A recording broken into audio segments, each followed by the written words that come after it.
3,000 orbits of the Earth, a mission of 78.4 million miles.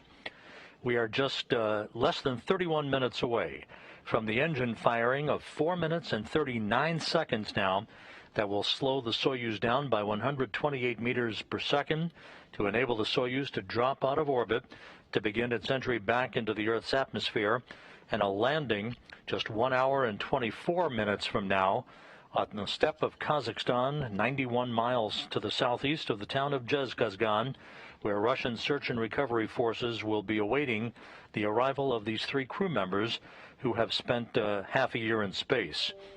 Everything is in great shape aboard the Soyuz spacecraft. All the systems are checked out, ready to go. Just a short time ago, just a few minutes ago, the director of the Cosmonaut Training Center in Star City, Russia, Pavel Vlasov, who directs the Gagarin Cosmonaut Training Center, radioed up to the crew that conditions at the landing site are calm and peaceful. He described the air as fresh with low humidity and said, "The landing site has the smell of spring. It smells like freshly cut grass. Have a good flight home to your home planet." Those words coming from Pavel Vlasov, the director of the Gagarin Cosmonaut Training Center. At the airport in Dzhezkazgan, the forward staging site for tonight's landing and recovery operations, a dozen Mi-8 helicopters are set to take off a short time from now. Most of them heading for the prime landing site to the southeast of Dzhezkazgan. 2 of the helicopters to move to the midpoint between the landing site and the Baikonur Cosmodrome in Kazakhstan in the event of a ballistic landing, the unlikely event of a shortfall in the trajectory of the Soyuz back to Earth. And 2 additional helicopters will be poised in the vicinity. All of the bases covered to recover the crew as quickly as possible following their touchdown in their Soyuz MS-17 spacecraft. The 3 returning crew members, Kate Rubins of NASA, Sergey Ryzhikov, who's the Soyuz MS-17 commander and who was also the Expedition 64 commander during this long-duration mission aboard the International Space Station, and flight engineer Sergey Kud-Sverchkov are in the home stretch of their flight. Rubins, when she lands, will have logged 300 days in space on her 2 flights, the 4th most days in space by a U.S. female astronaut, behind Peggy Whitson, Christina Cook, and Sunny Williams.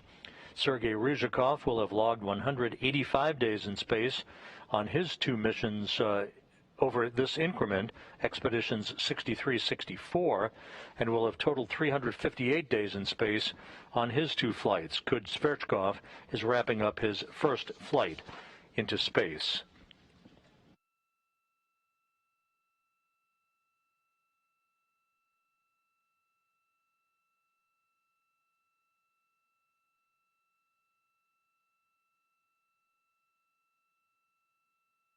Some 5 hours ago, aboard the International Space Station, the 3 departing crew members had an opportunity one final time to say goodbye to the crew members who are remaining on board the station, now part of Expedition 65, that officially began with the undocking of the Soyuz from the international outpost. They had a chance to say farewell to one another and then make their way into the Soyuz spacecraft, where they subsequently closed the hatches. Those hatches swung closed at 5:24 p.m. Central Time, 6:24 p.m. Eastern Time, after which the 3 departing crew members began a series of leak checks on their side of the docking interface, as did the station crew on their side in the Poisk module of the International Space Station. The 3 Expedition 64 crew members who are coming back to Earth this evening, Kate Rubins, Sergey Ryzhikov, and Sergey Kud-Sverchkov, then donned their Russian Sokol launch and entry suits, conducted leak checks on those suits, closed the hatches to the uppermost portion of the Soyuz spacecraft, the orbital module section, and configured all of their systems, conducted communications checks, and everything is in great shape for tonight's landing.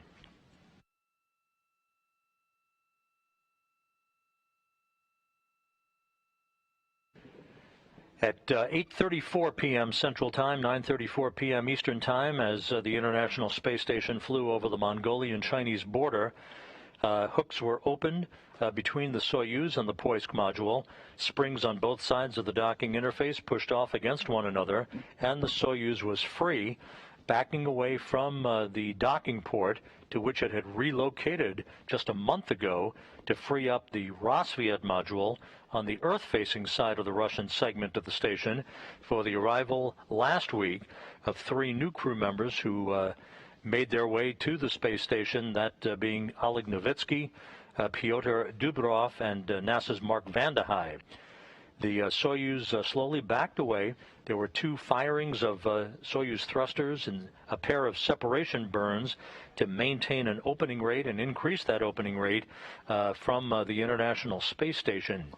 The Soyuz has now moved to a position some 32 kilometers away from the International Space Station in preparation for the deorbit burn that will be coming up less than 25 minutes from now.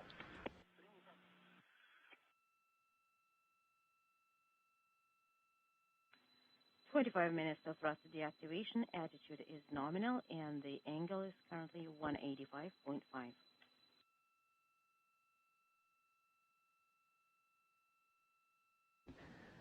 The deorbit burn is scheduled at 11:01 p.m. Central Time. It again will be a 4-minute, 39-second retrograde firing, a braking maneuver of the Soyuz engines to slow the vehicle down by 128 meters per second, allowing it to drop out of orbit.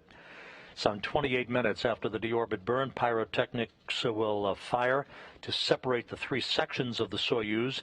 The 3 crew members in the center section or descent module will feel the G-forces building up around them as they move through the plasma regime of the Earth's atmosphere. Once they exit the plasma regime, the command will be given to open up the parachutes 15 minutes before touchdown. First a drogue chute, followed by a giant main chute, and the Soyuz will be canted into the correct position for its altimeter to measure its rate of descent and its altitude from the landing site. Just a few seconds before touchdown, soft landing engines will fire, and the Soyuz will be home, with landing scheduled at 11:56 p.m. Central Time, 10:56 a.m. Kazakhstan time on Saturday morning. At the landing site, just a few clouds are noticed at about the 25,000-foot level, visibility in excess of 6 miles. The temperature at landing time is expected to be about 64 degrees Fahrenheit, an ideal Saturday spring morning for the homecoming of Rubins, Ryzhikov, and Kud-Sverchkov. Again, the Russian search and recovery forces are ready to go from the Dzhezkazgan airport. The various recovery team members, that includes embedded NASA personnel, are already on their respective helicopters. At the time of the deorbit burn, rotors will be spinning, and the helicopters will set off for about a 35-minute helicopter ride from Dzhezkazgan to the landing zone, some 91 miles to the southeast. They will arrive in a sequential fashion, will begin to circle in a racetrack fashion around the landing zone, waiting for the arrival of the Soyuz under its chutes. After touchdown, those helicopters will land very quickly in sequential fashion again.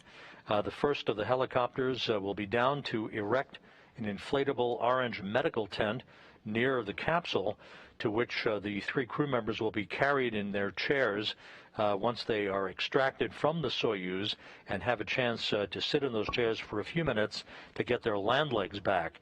Again, they'll be carried in those chairs into the medical tent, where they'll be helped out of their so-called launch and entry suits. They'll get into more comfortable clothing. They'll undergo a series of medical tests before boarding 3 helicopters, 1 for each crew member, for a 2-hour, 15-minute flight back to Karaganda, Kazakhstan, which was the initial staging city for tonight's landing operations. In Karaganda is a NASA jet and a Gagarin Cosmonaut Training Center aircraft. Those 2 aircraft will be waiting for the arrival of the crew members, who will split up at that point, with Kate Rubins boarding the NASA jet for a flight back to Houston, and the two cosmonauts boarding their aircraft for a flight back to their training base in Star City, Russia, outside of Moscow.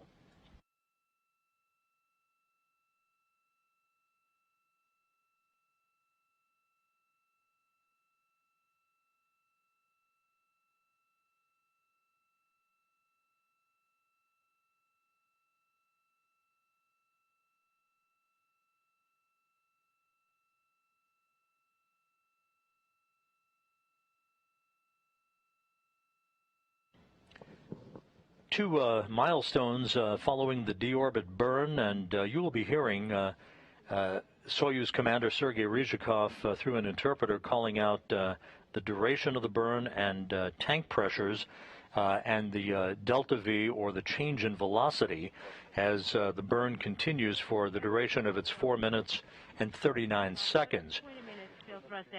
Once the burn is completed, the uppermost section of the three-section Soyuz spacecraft, the orbital module, will be depressurized about 10 seconds after the completion of the burn.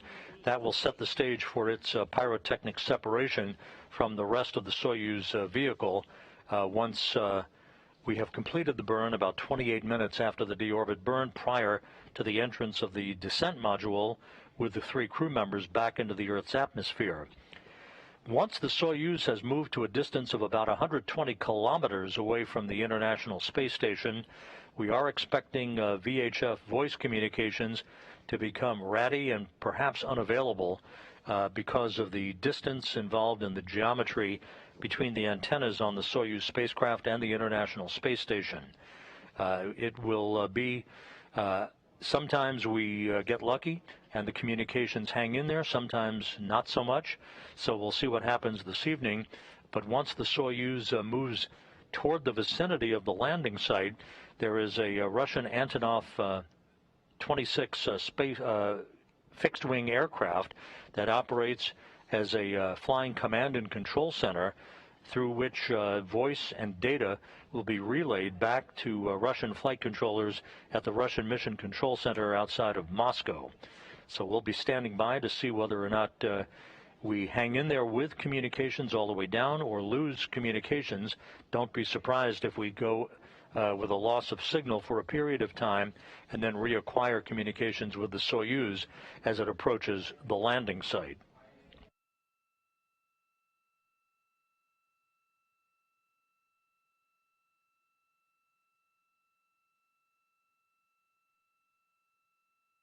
As we've mentioned in our earlier broadcast tonight, this is an unprecedented period of human spaceflight activity at the International Space Station, with 14 astronauts and cosmonauts coming and going from the outpost in 4 different spacecraft over a 3-week period.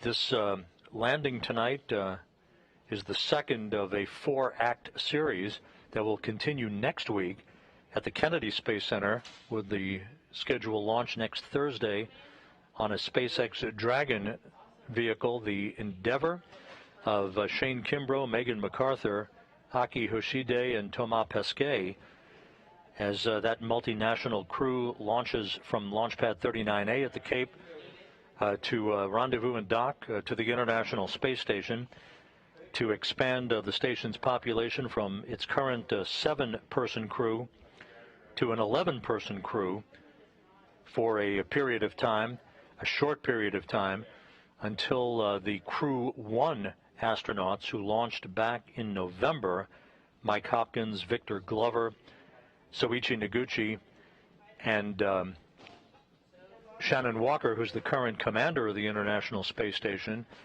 until they return. Their scheduled undocking and splashdown is scheduled for April 28th.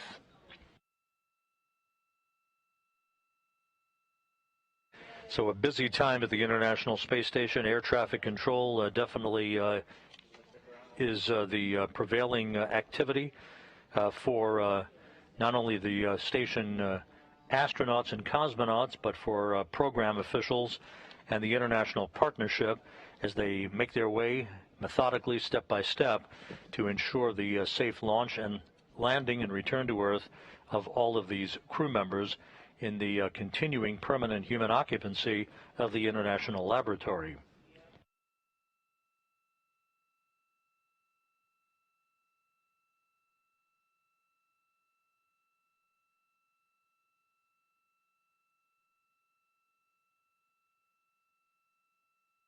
To give you a sense of all of the vehicles currently at the International Space Station, you can see in this graphic the current configuration. The Soyuz MS-17, of course, undocked a few hours ago, so it's gone, ready for its deorbit burn to begin the trip back to Earth.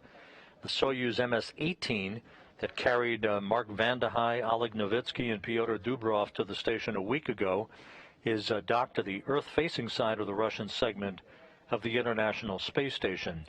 Also present, the Crew 1 Dragon spacecraft at the zenith or space-facing port of the Harmony module, soon to be joined by a second Crew Dragon, the Crew 2 Dragon, that will dock to the forward port of Harmony. And you see two unpiloted Russian Progress cargo ships and the Northrop Grumman Cygnus cargo ship also present at the International Space Station. And confirm.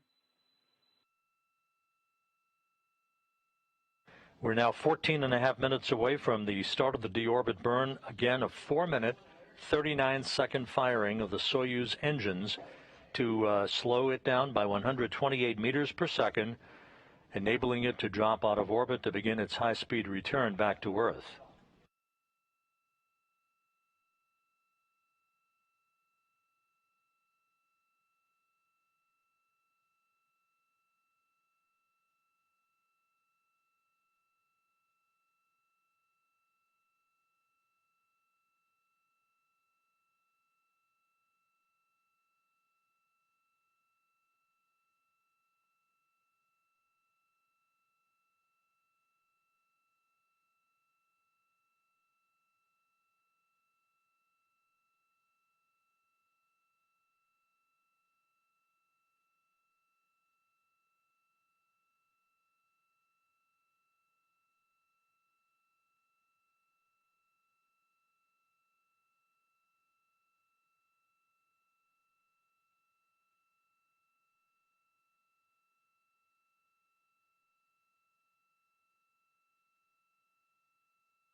The Russian search and recovery forces that belong to the Russian civilian agency called Rosaviatsia are all at the Dzhezkazgan airport. Those personnel all aboard Russian Mi-8 military helicopters with rotors about to spin up. The first of those helicopters to depart the airport for the landing site at about the time of the deorbit burn, some 12.5 minutes from now.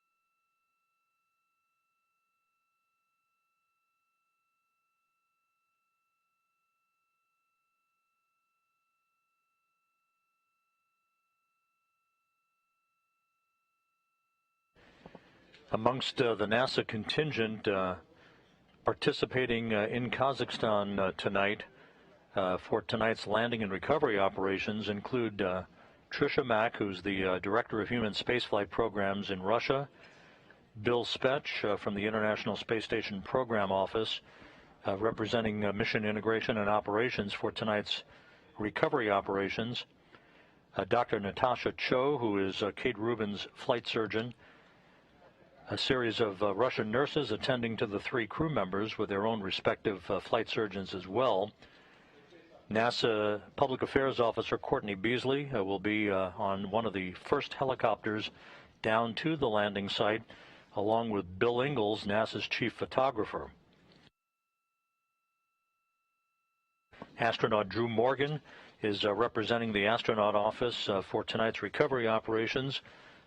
A veteran of a long-duration mission aboard the International Space Station that launched on the 50th anniversary of America's landing on the moon on Apollo 11.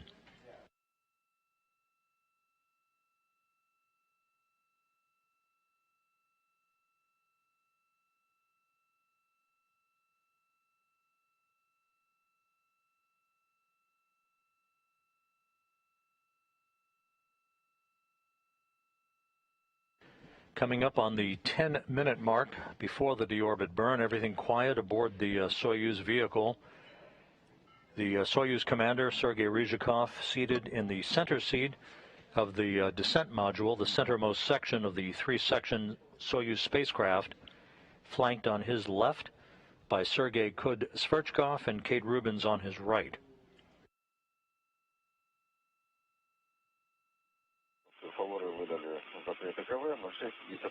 And there's a cutaway view of the descent module. Again, the crew strapped in, having checked out their spacesuits. They are clad in their Sokol launch and entry suits, soon to feel the first effects of Earth's gravity for the first time in more than 6 months.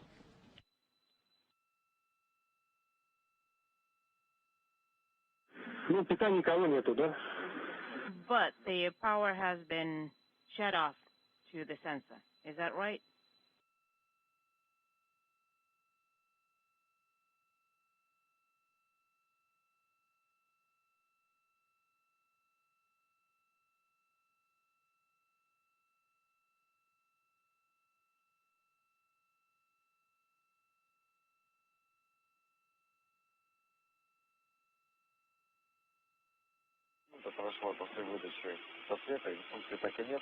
One minute has passed, but the flag is still there. And we did send the command, though, for the deactivation. And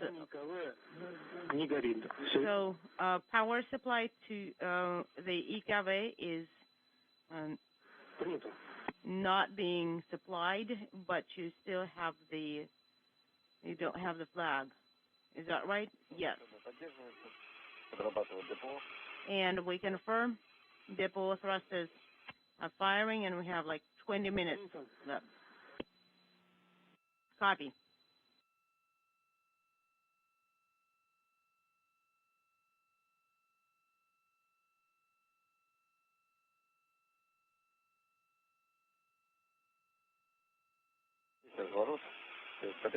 We confirm the maneuver, the SKD. SKD is minus 8 minutes. And on the right info, we're sending the command, and D9, Delta 9 is illuminated. Sierra 9 is illuminated. Copy, Sierra 9 is illuminated. Unintelligible. We copy.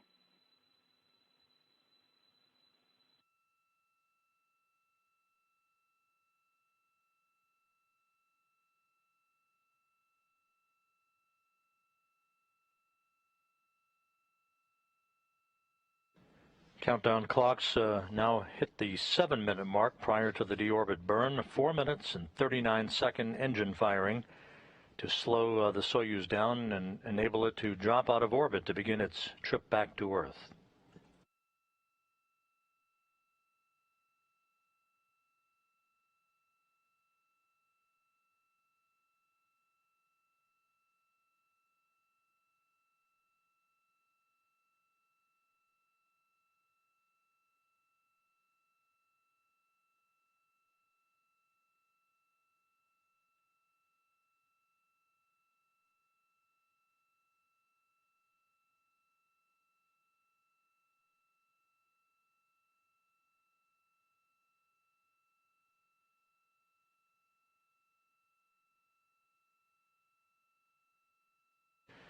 Coming up on the 6-minute mark prior to the deorbit burn, just about 1 hour until touchdown. Parameters before ESCA deactivation.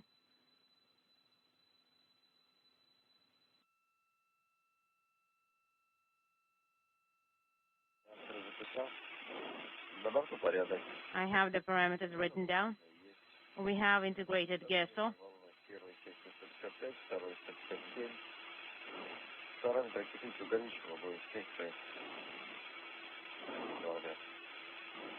We have the pressure tank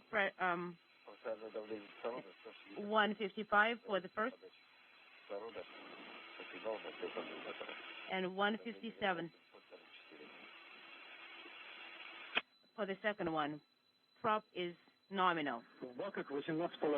And 774. 774 is the pressure in the descent module, and for the tanks we have 18.1 and 18.2. Did you say 18.1 and 18.2? Yes, affirmative.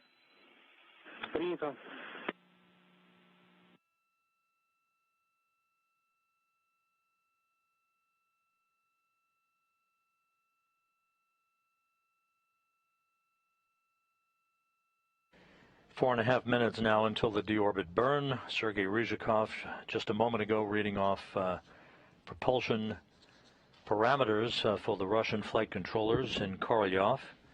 Everything in good shape. The stage is set for the start of the journey home for Rubins, Ryzhikov, and Kud-Sverchkov.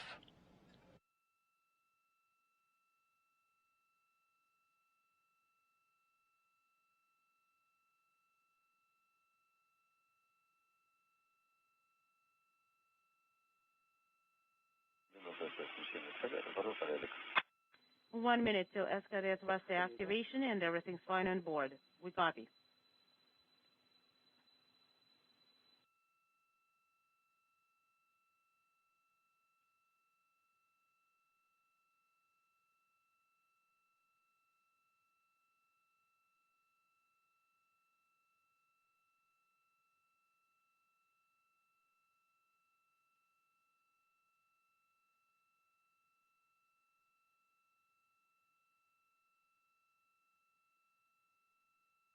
You please depress. You can depress the transmit button during the thruster firing. Copy.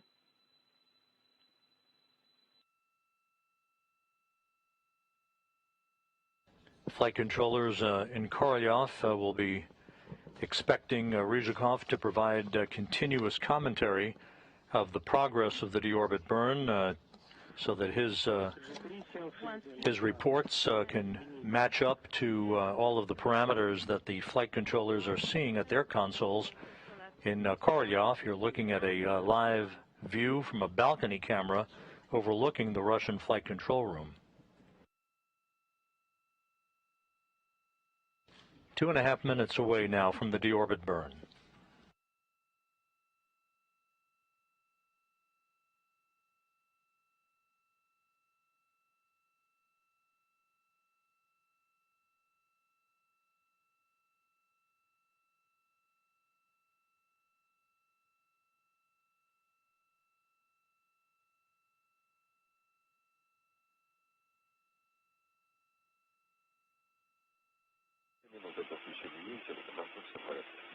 One minute to ESCA on board. Everything is A-OK.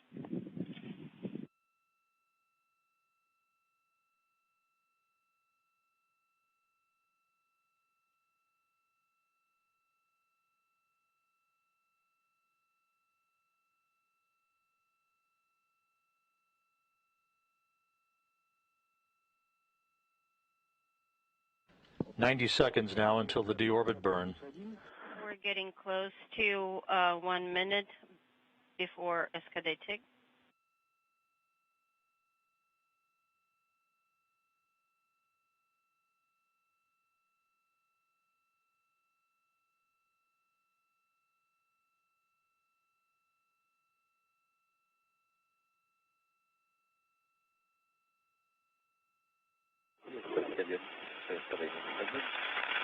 We copy.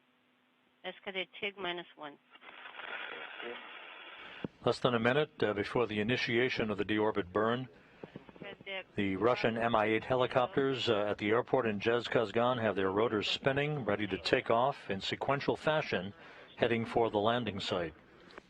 Copy. Going to page 51. 30 seconds. 30 seconds to Escadate TIG. Select maneuver or Escadate burn. Monitoring. Copy. Transmit. 10 seconds away, standing by for the start of the deorbit burn. Copy.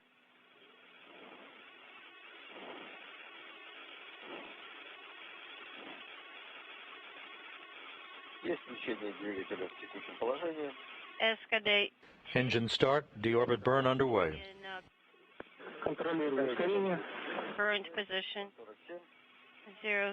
At 0:47, 0:48 seconds. 5.5. Delta V. Change in velocity being reported now by Sergey Ryzhikov, the Soyuz commander. This is a 4-minute, 39-second retrograde maneuver. 13.8 over 30 seconds. And we're on page 53, working for the table. Copy. O2 supply is activated from the gas analyzer.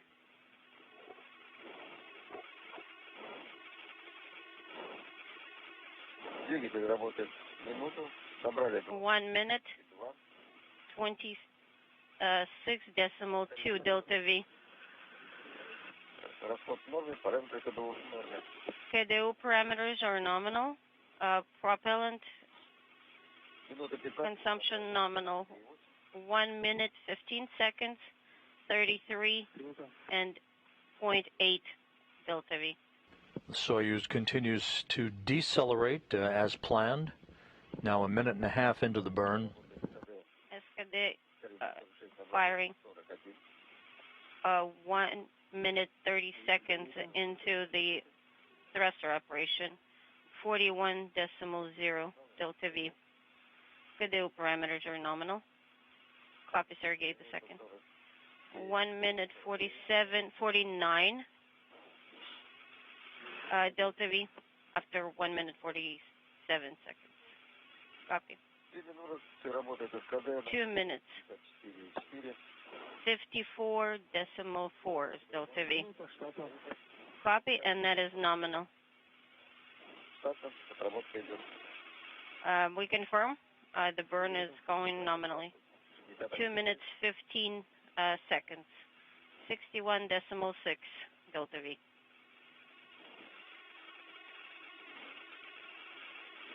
Two and a half minutes into the burn. About 2 minutes to go. 2 minutes, 30 seconds. 68.9 Delta V.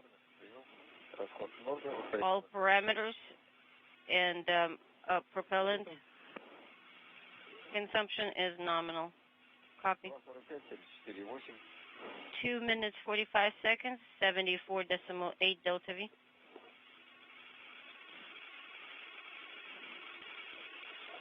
Three minutes into the burn, everything is going as planned. At the specified time. At 3 minutes, 83.0 Delta V, and all KDU integrated propulsion system.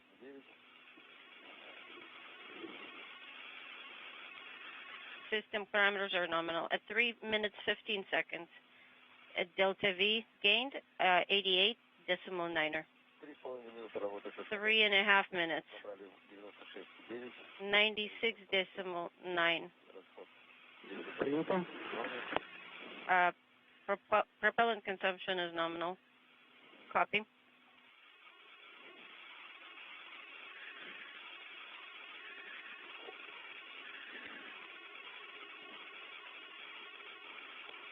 Approaching the 4-minute mark into the burn, about 39 seconds left.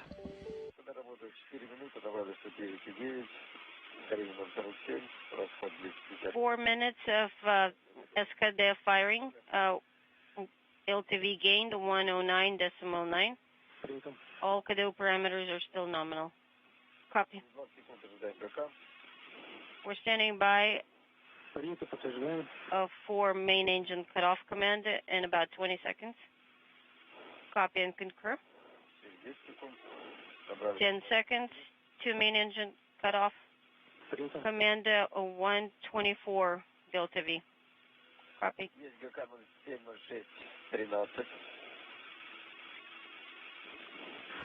And the deorbit burn is complete and reported to have been perfectly executed. Kate Rubins, Sergey Kud-Sverchkov, and Soyuz Commander Sergey Ryzhikov on their way home.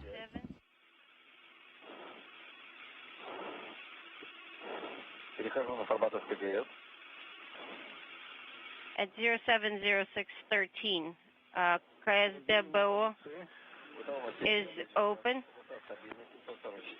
In a docking compartment, we have stable pressure at 744, and the pressure is dropping in orbital module. And as planned, the orbital module, the topmost section of the three-section Soyuz vehicle being depressurized, this in advance of the pyrotechnic separation of the three portions of the Soyuz spacecraft coming up at 11:29, about 22 minutes or so from now. That will leave the descent module and the three crew members on their own with the heat shield in the direction of travel toward the landing site southeast of Dzhezkazgan in southern Kazakhstan.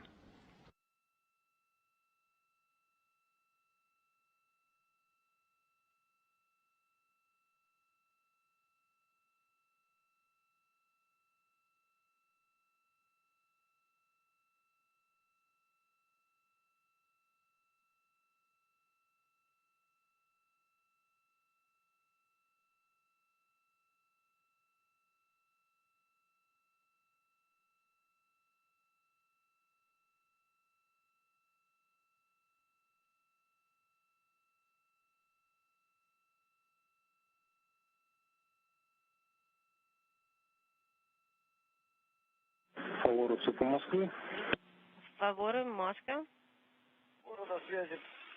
Favory are here. Right now, we're continuing to drop pressure in the orbital module. Currently, the orbital module pressure is 115, and the docking compartment pressure is stable at 744. Copy. We can check the view settings. Moscow, Favora, we cannot hear you. If you can hear us, the pressure in orbital module is less than 100. 97 currently.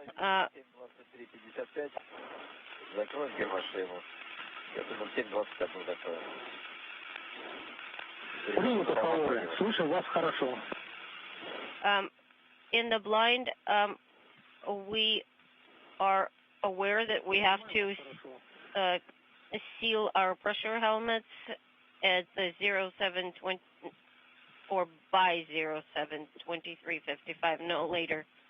But we're planning to do so a little bit earlier at 0721-ish. Copy. We have you loud and clear. We have 20 minutes to module separation. And O2 supply is continuing. Soyuz Commander Sergey Ryzhikov maintaining a running dialogue with flight controllers at the Russian Mission Control Center, reporting on Soyuz systems, the crew putting their visors down on their helmets. This in preparation for the pyrotechnic separation of the three sections of the Soyuz, the topmost section called the orbital module, and the lower section, the instrumentation and propulsion module, They will be separating soon. The separation pyrotechnics expected at about 11:30 p.m. Central Time. That will allow the descent module to fly on its own with its computers honed in on the landing site about 91 miles to the southeast of the town of Dzhezkazgan.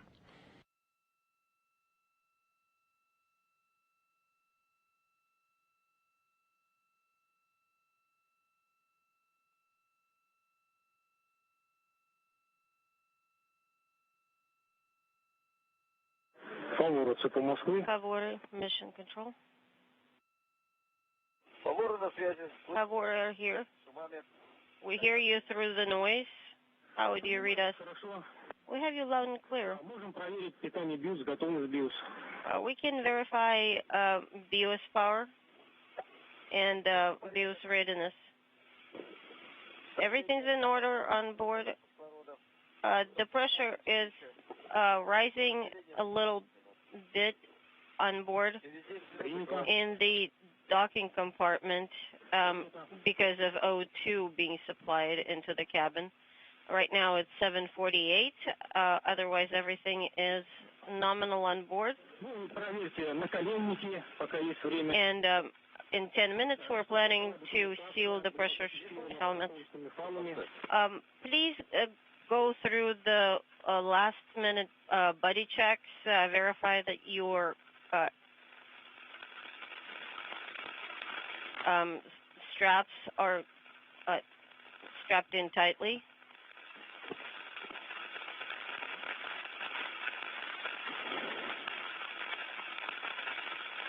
That your knee pads are positioned properly. Moscow, we cannot understand anything you're saying. The Soyuz is moving further and further away from the International Space Station to a point where VHF voice communications is expected to become ratty, if not unavailable, for a period of time until the spacecraft approaches the landing site and begins to provide communications capability with the Antonov 26 Airborne Command Center, the fixed-wing aircraft that is part of the search and recovery forces that is airborne, flying around the landing zone to act as a relay station for data and voice back to the Russian Mission Control Center. 15 seconds left to module separation. Copy. Please check your knee pads. Make sure that the ODF books are, the hard copies are secured well. Moscow, we cannot understand what you're saying. Please repeat.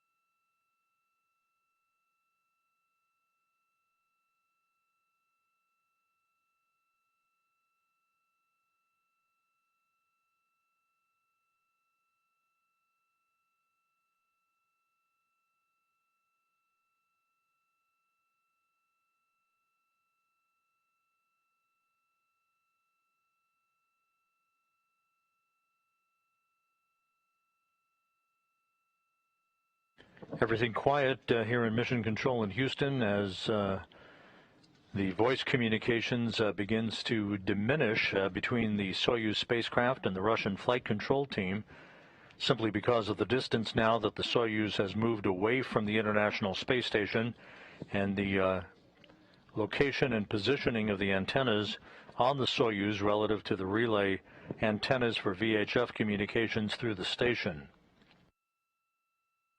Favor, if you can hear Moscow. Before module separation, please verify the positioning of your knee pads.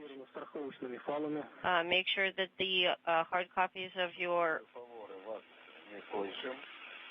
procedures are securely restrained with bungees or straps.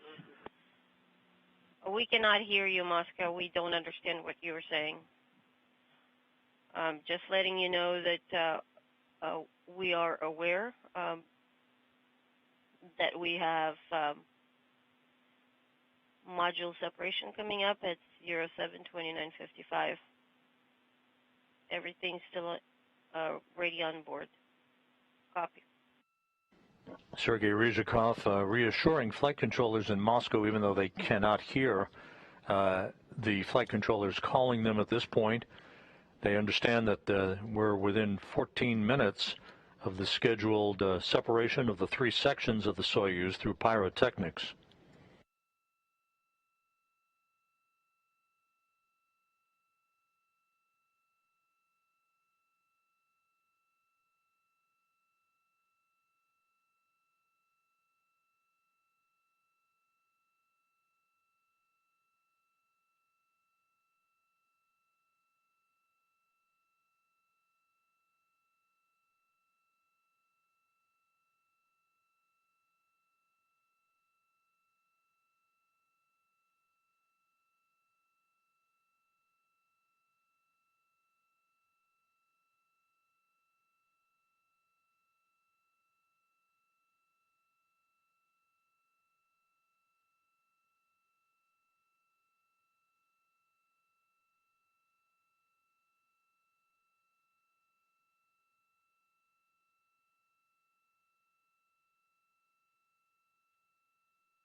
This is Mission Control Houston.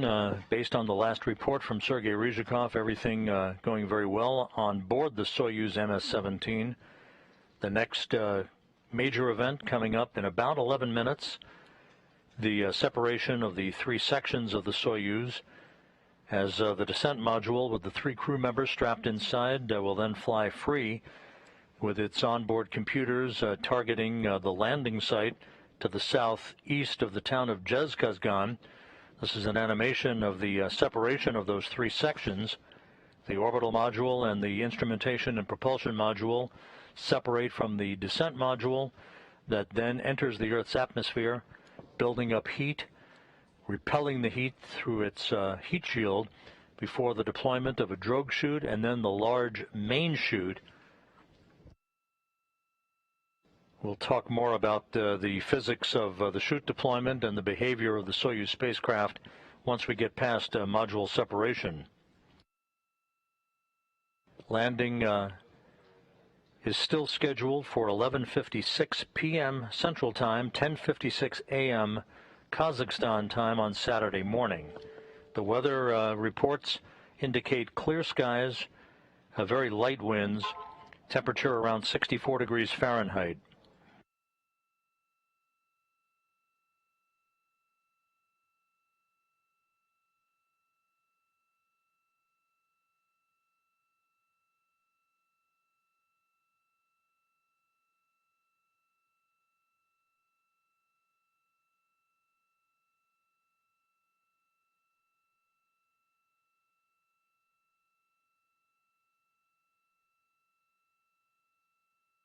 And with the completion of the deorbit burn a short time ago, the Russian Mi-8 helicopters are all airborne en route to the landing site. This is all very carefully choreographed and timed so that the helicopters arrive in a circular racetrack pattern around the landing zone shortly before the arrival of the Soyuz under its chutes.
The separation of the three sections of the Soyuz will occur at an altitude of about 87 miles, all done by automatic commanding from the onboard computers, firing pyrotechnics to enable the three sections to separate from one another. In the center section or descent module, Soyuz commander Sergey Ryzhikov flying under the call sign of Favore. In the center seat, flanked on his left by Sergey Kud-Sverchkov and on his right by Kate Rubins.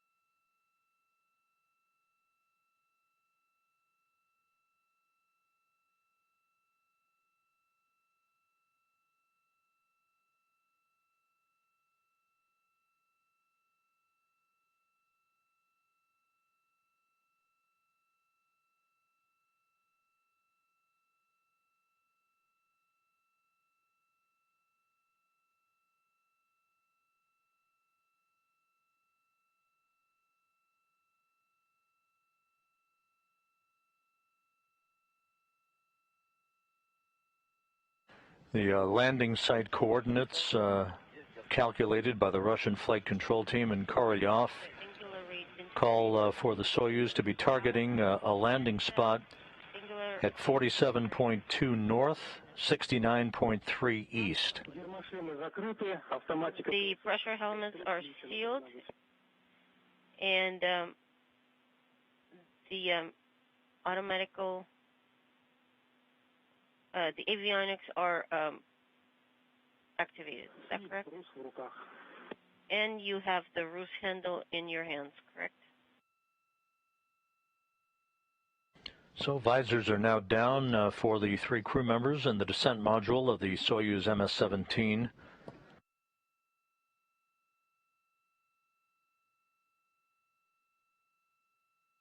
Some 6 minutes away from the expected separation of the modules.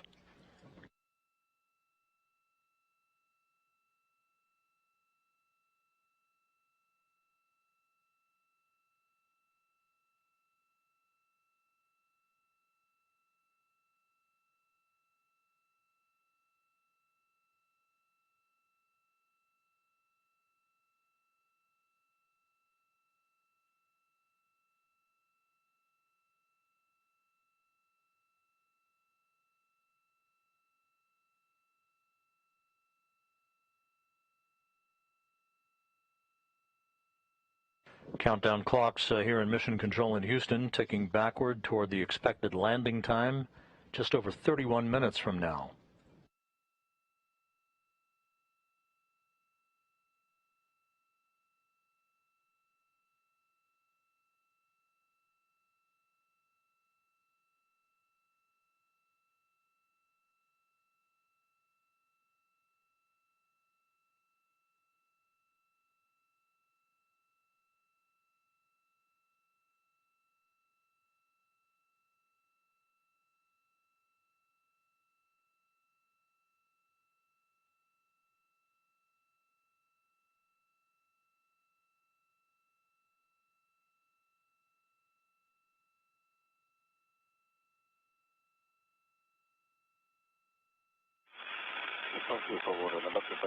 Moscow Station. Separation of the modules is in 4.5 minutes. Copy, favore.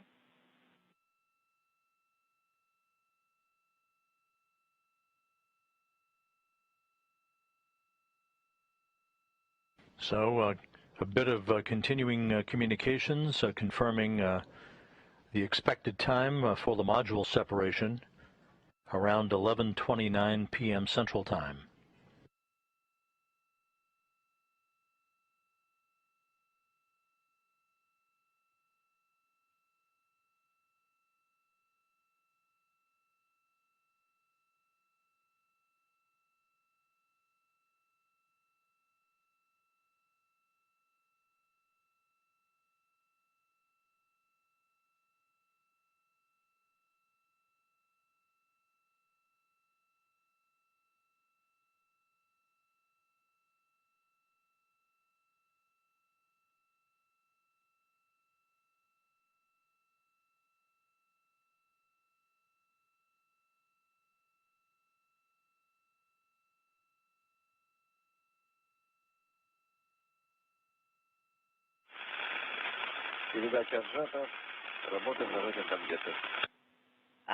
Our push to talk button is depressed, and the transmit button is released.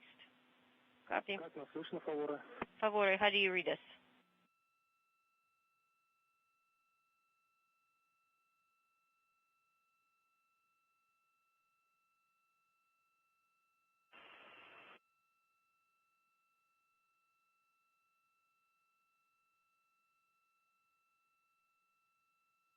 Again, these intermittent communications between the Soyuz and the Russian Mission Control Center expected.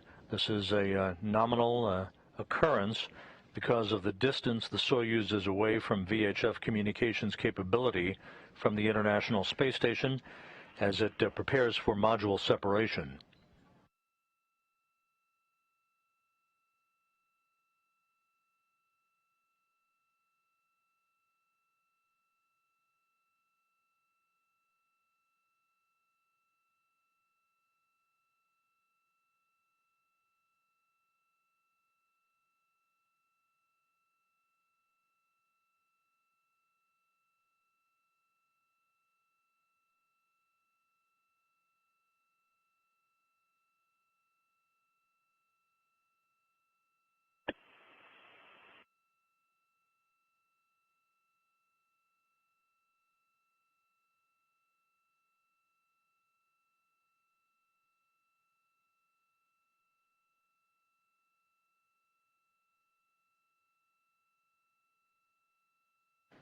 We're about a minute or so away from the anticipated time for module separation.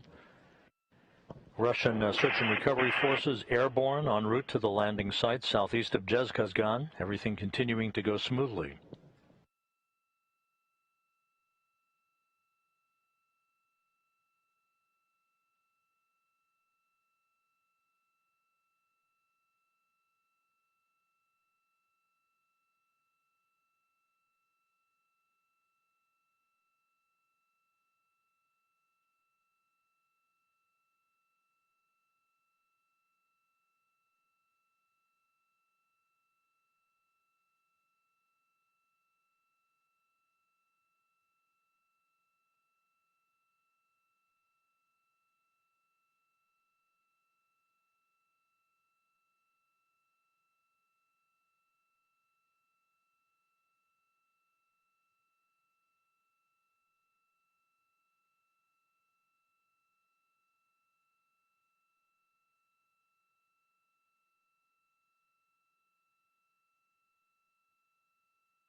The reports now in from the Russian Mission Control Center that module separation has occurred on time. The Soyuz descent module with the 3 crew members strapped in their seats in their Sokol launch and entry suits are barreling toward the landing site southeast of Dzhezkazgan. The next major event some 3 minutes from now, when the vehicle enters the Earth's atmosphere at an altitude of 100 kilometers. Once the Soyuz approaches the landing site some 15 minutes before touchdown, there is a intricate parachute deployment sequence that is triggered by a barometric pressure sensor when the vehicle is about 41,000 feet above the ground. At that point, the main parachute cover is first jettisoned by pyrotechnic devices and springs. This will pull out a pair of extraction chutes, which in turn pulls out the drogue chute, which in turn pulls out the main parachute. It takes about 20 seconds for all of this to happen. When the atmospheric pressure that is measured around the Soyuz reaches the proper levels, a barometric pressure sensor starts a timer that triggers most of the remaining events in the landing sequence.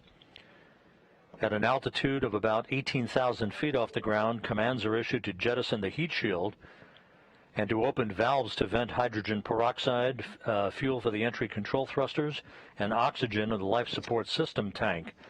If we're fortunate enough to get video of the Soyuz under the chutes, we may be seeing that white smoke that is the venting, the normal venting of hydrogen peroxide and oxygen into the air, so that the vehicle can be safed for landing without an abundance of hazardous gases remaining in the tanks when the soft landing thrusters fire just milliseconds before touchdown.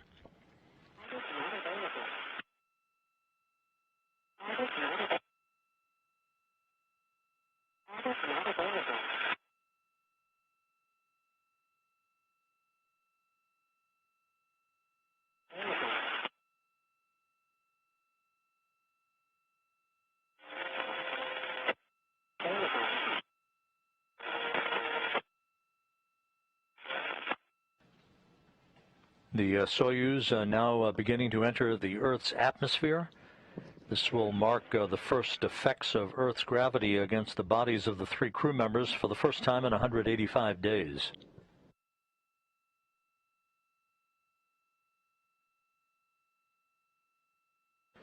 We're inside 23 minutes until the anticipated touchdown of the Soyuz on the steppe of Kazakhstan to wrap up a 78.4 million mile mission.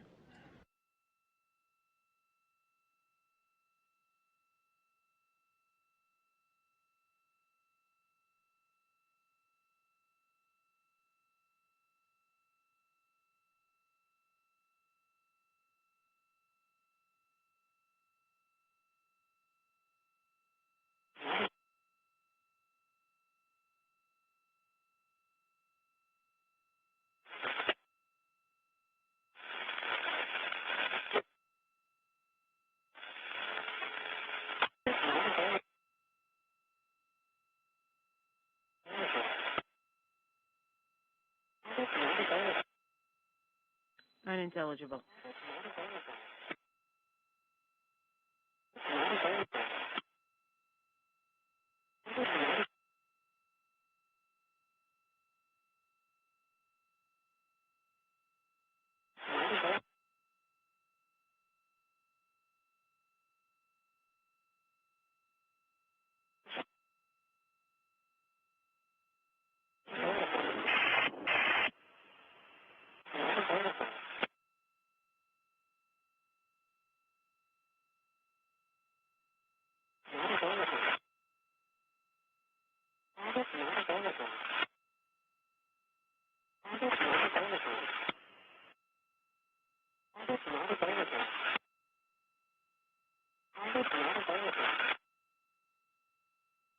The 3 crew members in the descent module of the Soyuz MS-17 should be seeing the first effects of plasma, the fireball building around the spacecraft, where temperatures rise to about 2,500 degrees, ablated by the Soyuz heat shield.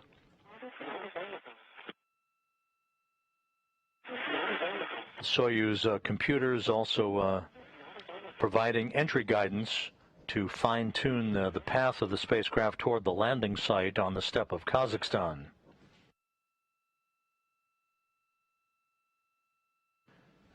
The spacecraft and the crew members should be emerging from this plasma regime in about 3.5 minutes or so.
Favore, MCC Moscow.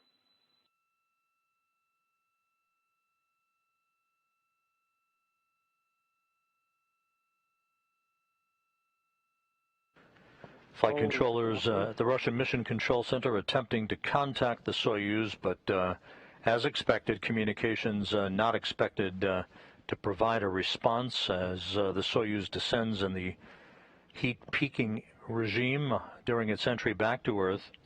Touchdown expected about 18.5 minutes from now.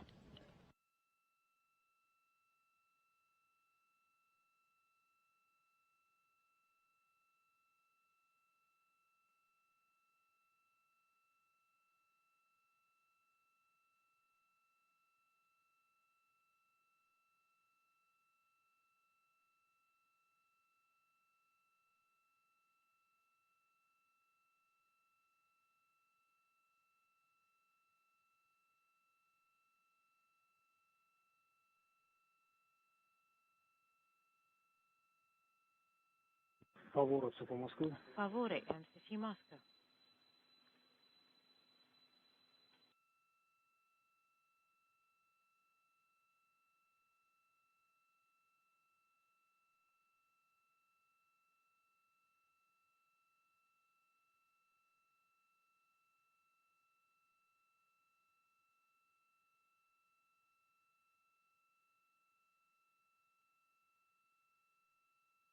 The Soyuz spacecraft should be emerging from this plasma regime about a minute from now, and as it approaches the landing site, communications should be established through the search and recovery forces in the Antonov 26 fixed-wing aircraft around the landing zone, serving as a command and control relay station.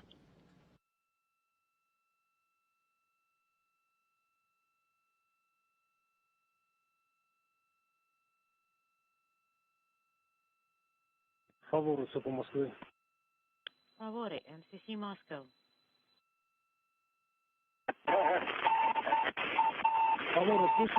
Favore, we copy you. Вид спуска,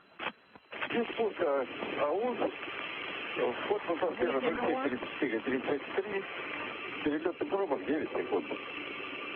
Принято, плюс 9 секунд.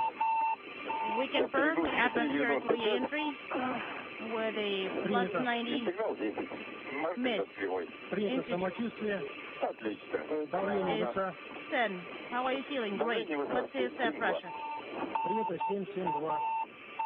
It is 772. Copy. 772 is the stop pressure. What's the max G load? Максимально была 3,8. It was 3.8. 3,95 оставить. Принято, 3,95. Maybe 395. We copy. 395. Плюс уменьшается. Проверьте ББ, чтобы ничего не помешало. Please make sure that the ODF procedures are secured. And once the fees are primed, make sure that you put the translation and the rotational hand controllers in the corresponding position. Discrete number is about 1 and integer 0.1, and the integer is 10. Plus 10. Affirmative. Plus 10. This is Mission Control Houston. Almost like clockwork, communications reestablished between Mission Control in Korolyov and Sergey Ryzhikov, the Soyuz commander. The crew now out of the plasma regime. Atmospheric entry was a nominal occurrence, and we're standing by now for the opening of the parachutes, the command to begin the parachute deployment sequence. Time to touchdown, about 14.5 minutes. Please tighten your shoulder straps.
13.5 minutes until touchdown.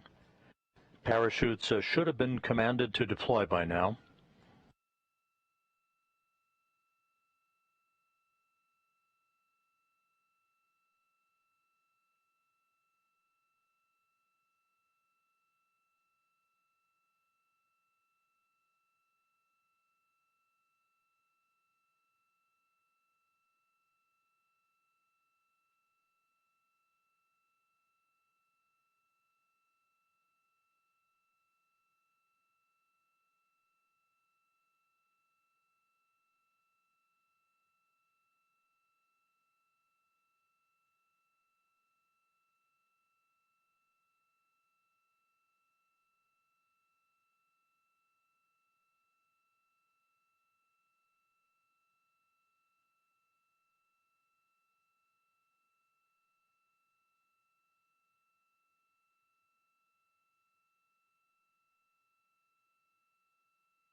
This is Mission Control Houston, 12 minutes until touchdown of the Soyuz MS-17 on the steppe of Kazakhstan. We fully expect that the chutes have been deployed by now, although we're still awaiting confirmation of that from the crew or telemetry.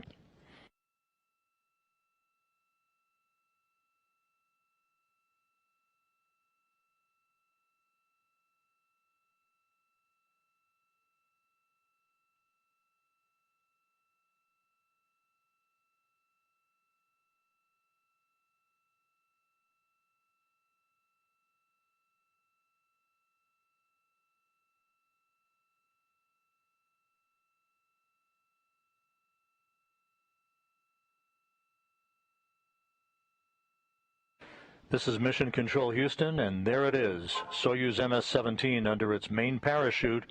And as we described before, the white smoke is the nominal venting of hydrogen peroxide and oxygen into the atmosphere right on time, right on schedule, with landing planned about 10 minutes and 50 seconds from now.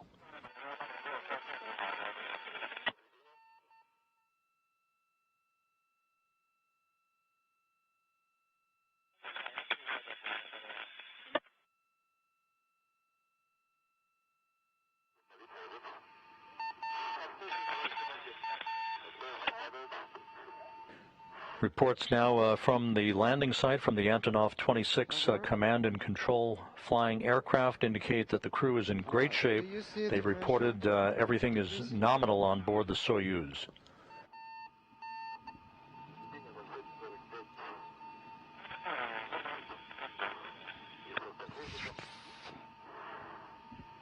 The value inaudible. Don't worry, this is not a fire.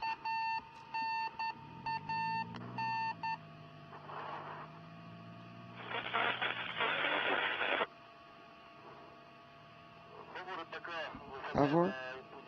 Descending through a cloudless sky on a Saturday morning in Kazakhstan, Soyuz MS-17 with Rubins, Ryzhikov, and Kud-Sverchkov aboard, now 9.5 minutes from touchdown.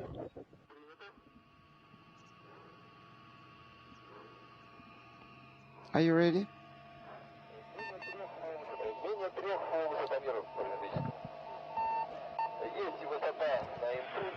Yes. 4.5 is the altitude on the input panel.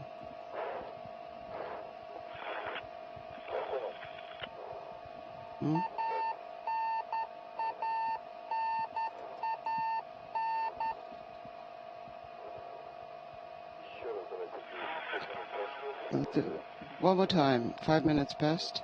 Let's do it one more time. Less than 9 minutes until touchdown. The Soyuz altimeter soon to be activated to measure the distance between the Soyuz and land and the rate of descent. All that information being fed into the Soyuz computers that will trigger the soft landing engines firing just milliseconds before touchdown.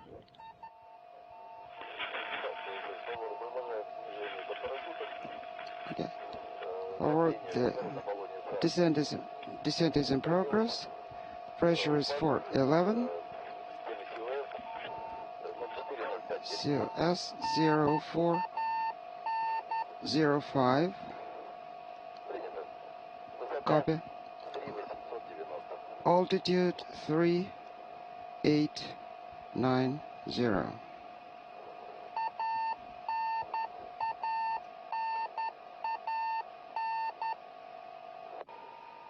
The beeping sound you hear is a radio beacon on the Soyuz spacecraft that is relaying its position back for telemetry on the ground. The Soyuz very stable. The winds are virtually non-existent on the ground at the landing site, according to the latest reports. Put on the kneecaps.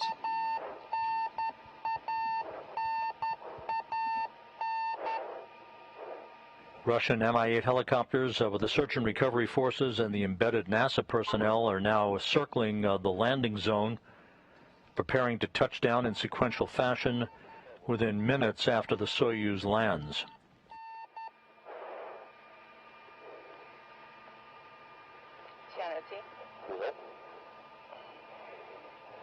Those search and recovery forces maintaining good two-way communications with the crew on board.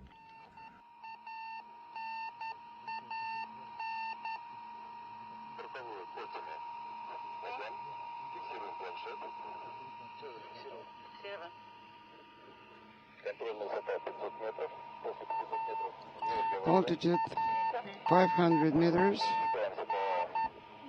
Control altitude.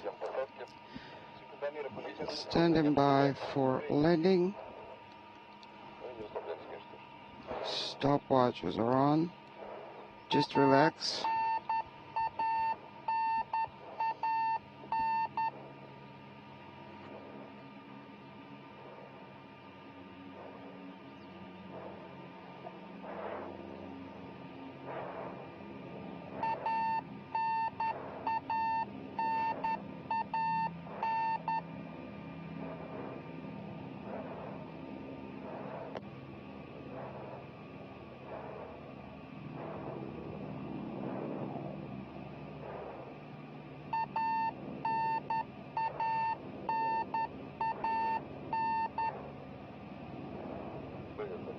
Everything is nominal.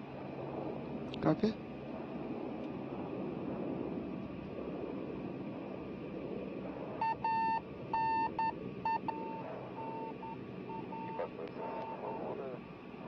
In the descent module, the three crew members have cocked their seats in the landing position, tightened their straps against their Sokol launch and entry suits just a bit tighter as they prepare for touchdown.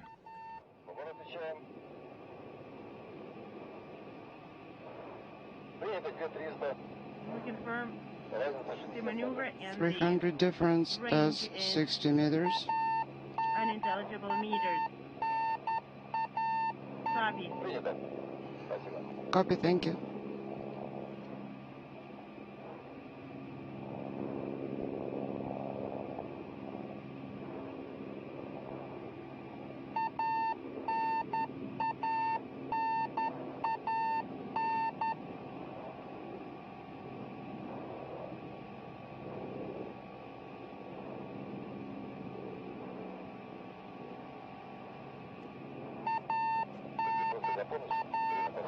We're ready. Sandwiched between the launch of a Soyuz vehicle and next week's launch of a SpaceX Crew Dragon vehicle, Soyuz spacecraft is minutes away from touchdown on the steppe of Kazakhstan.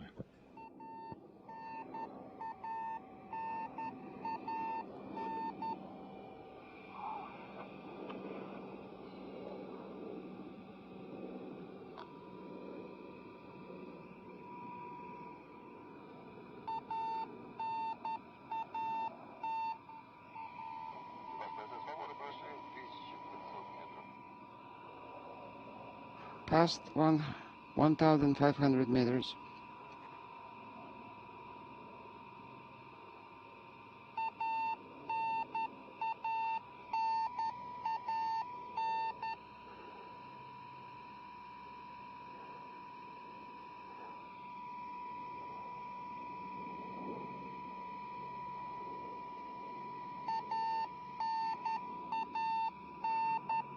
One of the Russian Mi-8 helicopters now in view. That is the foreshadowing of you're being able to see the horizon shortly.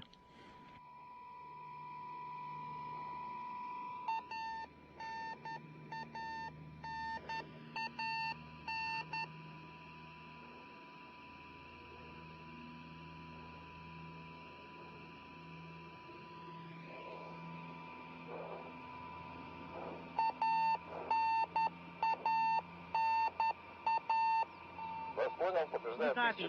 And Copy, the I range confirm. is 1,000 meters. Just 1,000 meters off the ground. Some 2.5 minutes until touchdown.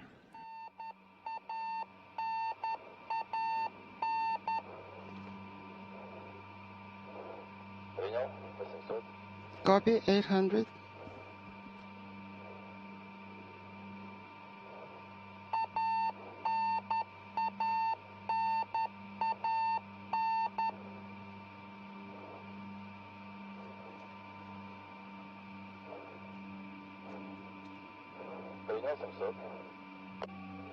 Copy, 700.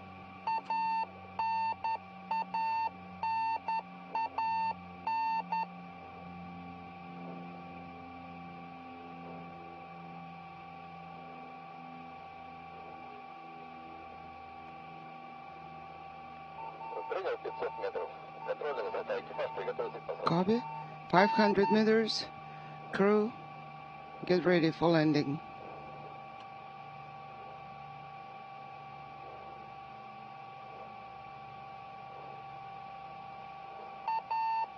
Just over a minute until touchdown, everything looking good.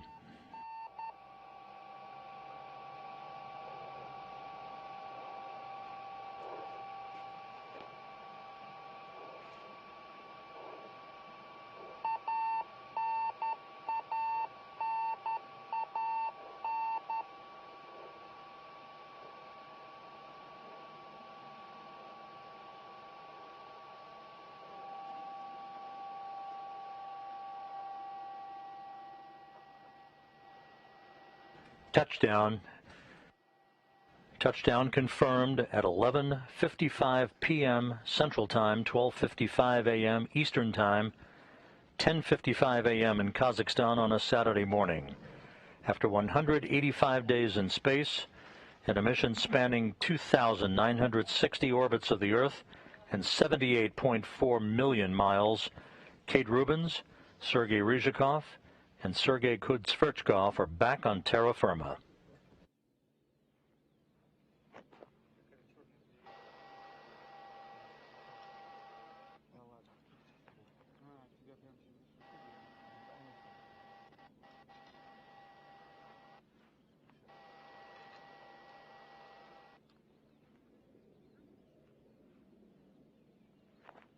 At this point, the Russian Mi-8 helicopters with the search and recovery forces in tow will begin to descend one by one.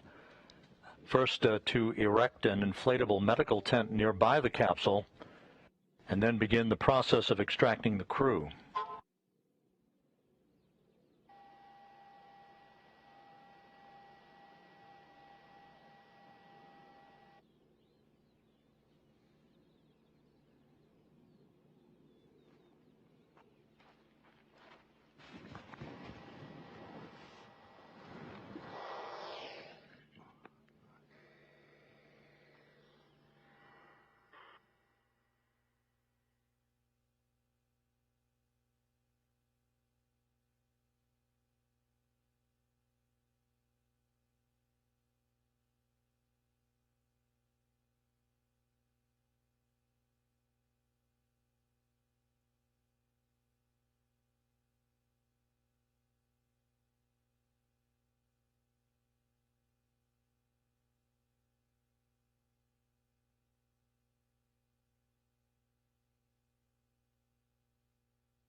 A view of the landing site about 91 miles to the southeast of the town of Dzhezkazgan, Kazakhstan. Russian Mi-8 helicopters circling the landing zone where the Soyuz MS-17 touched down about 3 minutes or so ago at 11:55 p.m. Central Time, 12:55 a.m. Eastern Time on Saturday, as the Soyuz MS-17 is back on Earth with Kate Rubins, Sergey Ryzhikov, and Sergey Kud-Sverchkov.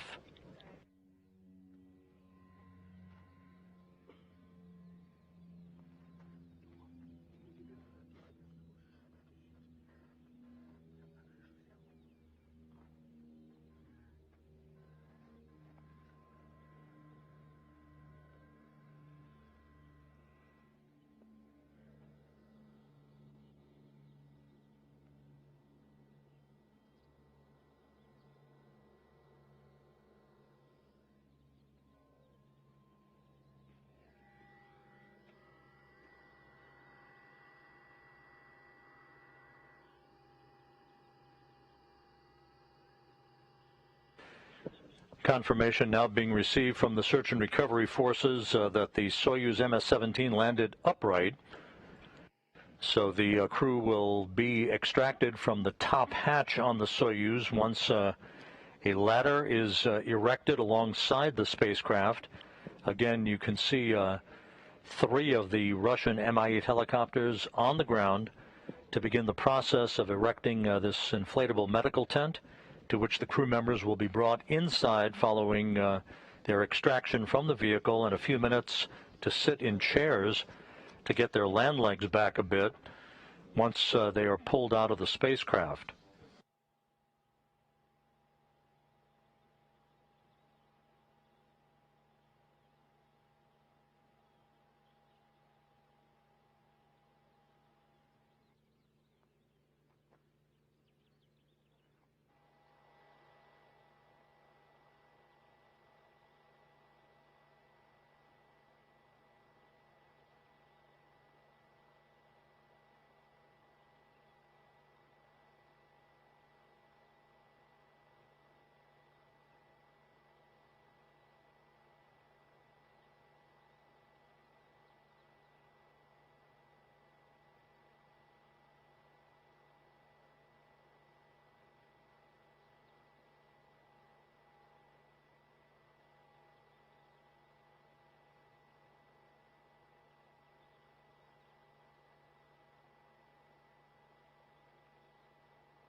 This is Mission Control Houston. Once again, the Soyuz MS-17 landed at 11:55 p.m. Central Time, 12:55 a.m. Eastern Time, about 91 miles to the southeast of Dzhezkazgan, following a normal, uneventful entry. All of the entry sequence of events went by the book as planned.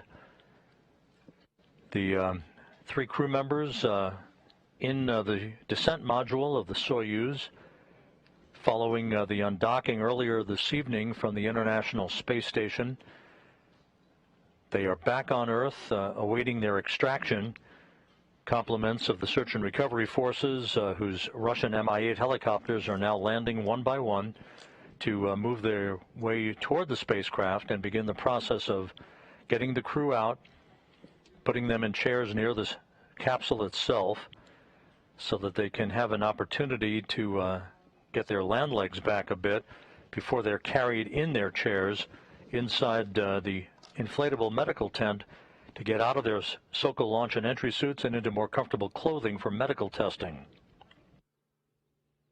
The 3 crew members then will be flown by helicopters some 2 hours and 15 minutes to the staging city in Karaganda, Kazakhstan,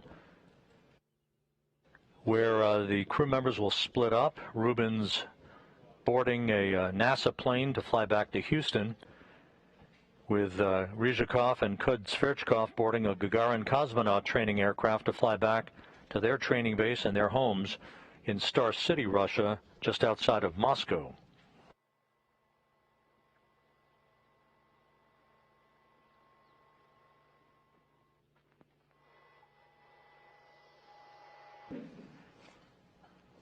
With us on a satellite phone from the landing site is NASA Public Affairs Officer Courtney Beasley.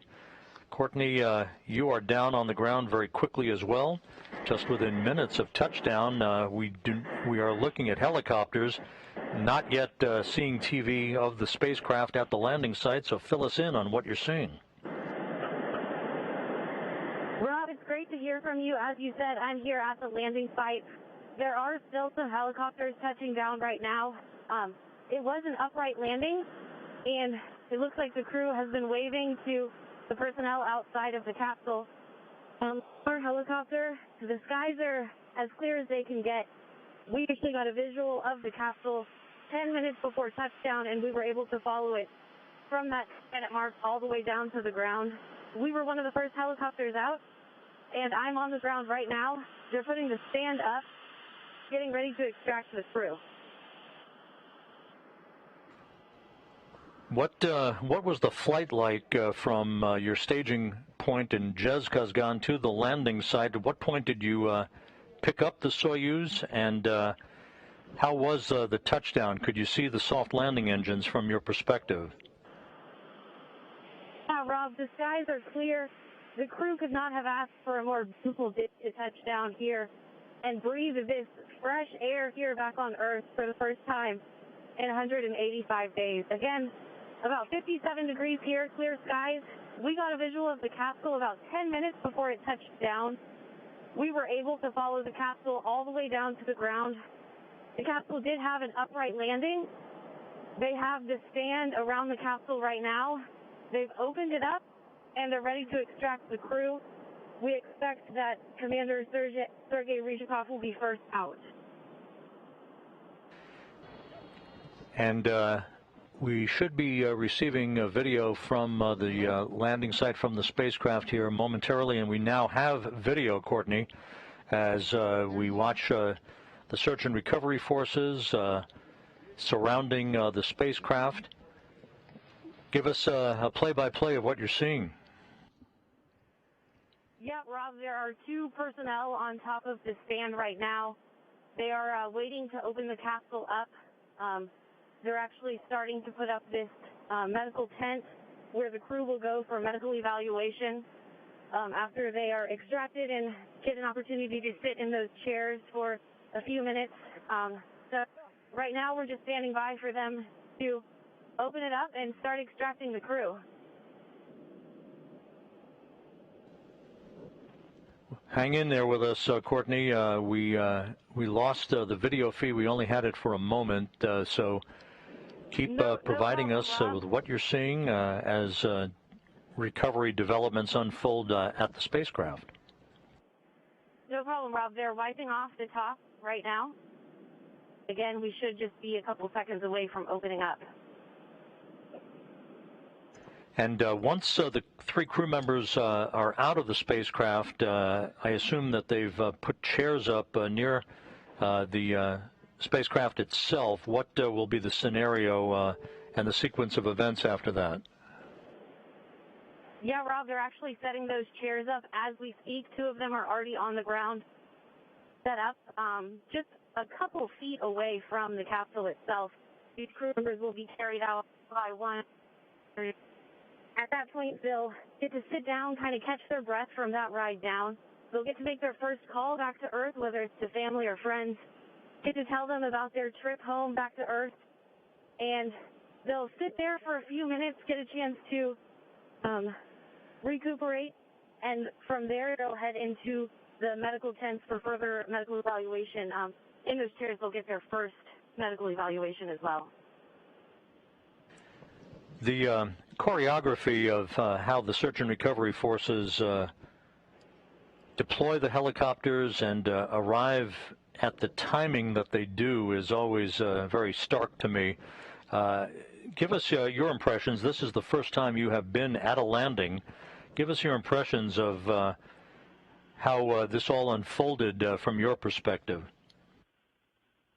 Yeah, one thing to watch it on TV, completely another thing to be here in person. The second we got the visual of the capsule coming down, about 10 minutes, touched down, I just had goosebumps, and those goosebumps have not gone away. It was so incredibly exciting. We were one of the helicopters on the ground, and then some helicopters followed us. I was actually able to dial in before the last helicopter had touched down. And Rob is going to start extracting the crew now.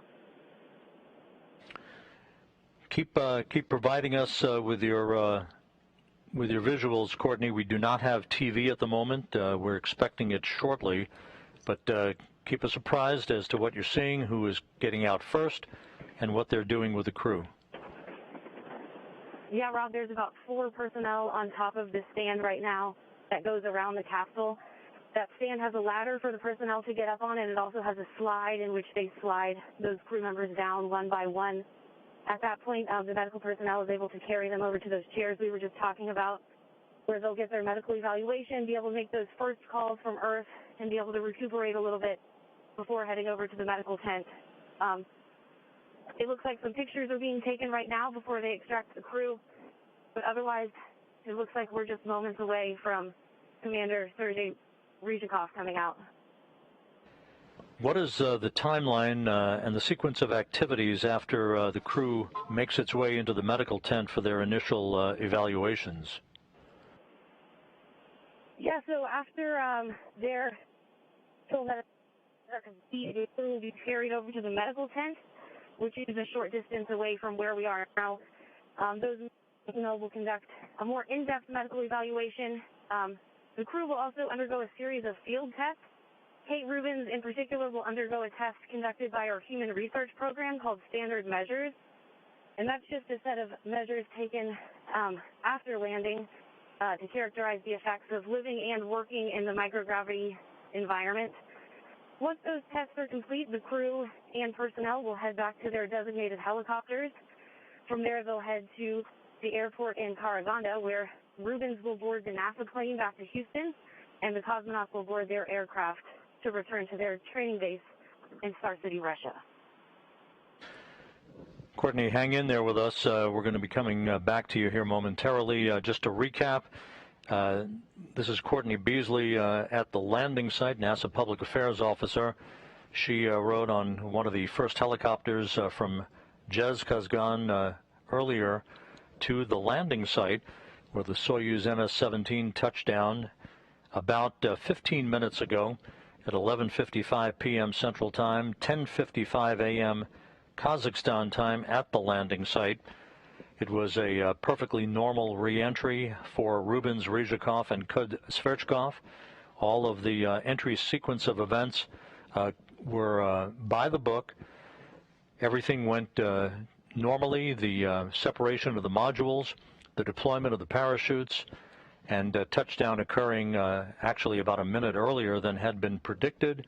Almost a bullseye touchdown, with the Soyuz sticking the landing upright, which of course helps to facilitate the extraction of the crew.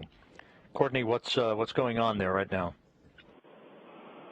Yeah, Rob, it looks like those initial pictures have been taken, and it looks like they are moving down to extract their first crew member. There's about 4 personnel again on top of the stand around the Soyuz, and here we have it. Sergey Ryzhikov is now coming out.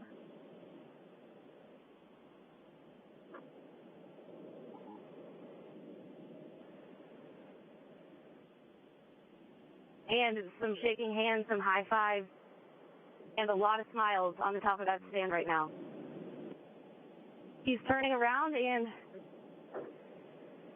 giving the crowd a wave. So excited to be back home. And he's going down the slide right now. Again, the medical personnel right on the slide to carry him over to the chairs just a couple feet away.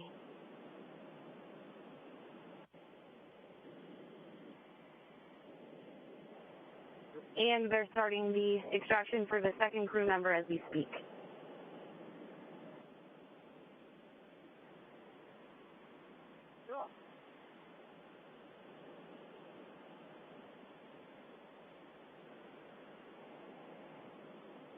And Rob, in the medical chairs, they'll be seated in the same configuration that they rode home in their Soyuz on.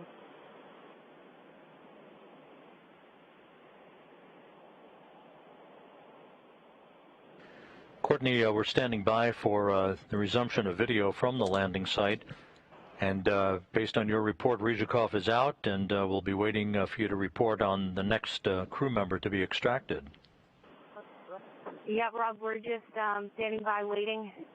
It should just be a couple moments from now. Again, the medical personnel on top, ready to help extract and welcome these crew members home.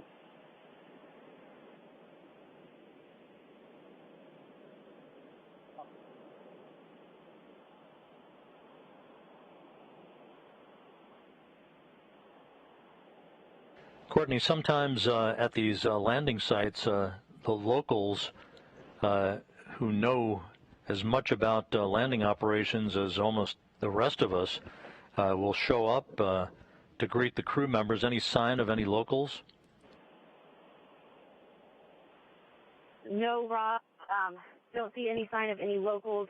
That may just be due to the COVID-19 restrictions.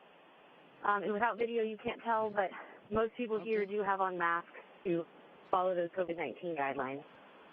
And we now have video from the landing site. We just caught a glimpse of Sergey Ryzhikov, and we're looking at the crew members being extracted and other technical personnel clamoring at the very top hatch that you described a moment ago.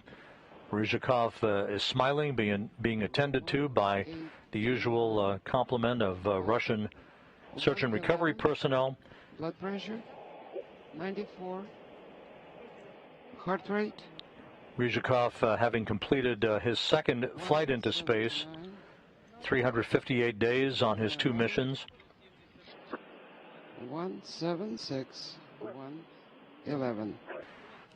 Ryzhikov served as the Expedition 64 commander before handing off command of the International Space Station on Thursday to Shannon Walker, the NASA astronaut who will herself be handing over command to Aki Hoshide on April 27th after Hoshide arrives on board on the SpaceX Crew Dragon vehicle, which is scheduled for launch next Thursday.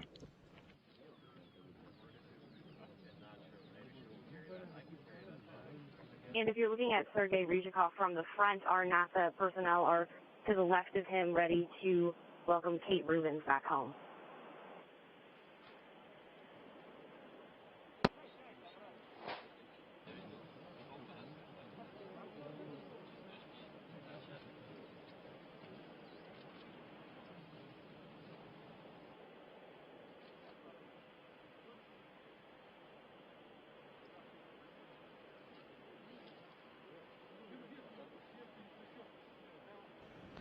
You're watching Look at the top ledge. live television from the landing site in Kazakhstan to the southeast of the town of Dzhezkazgan. Sergey Ryzhikov out of the Soyuz MS-17, awaiting the extraction of the other two crew members. The crew commander. Parameters. Please do not. On the right, carrying a bouquet of flowers, is cosmonaut Yuri Malenchenko from the Gagarin Cosmonaut Training Center. Presumably that bouquet of flowers to be handed to Kate Rubins after she's out of the Soyuz. 135 by 85. And Rob, it looks like one of the personnel just went into the Soyuz to help the extraction process right now.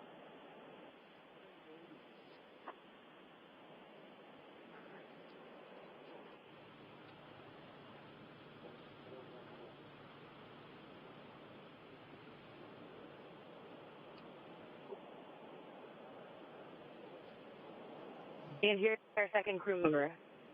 Okay.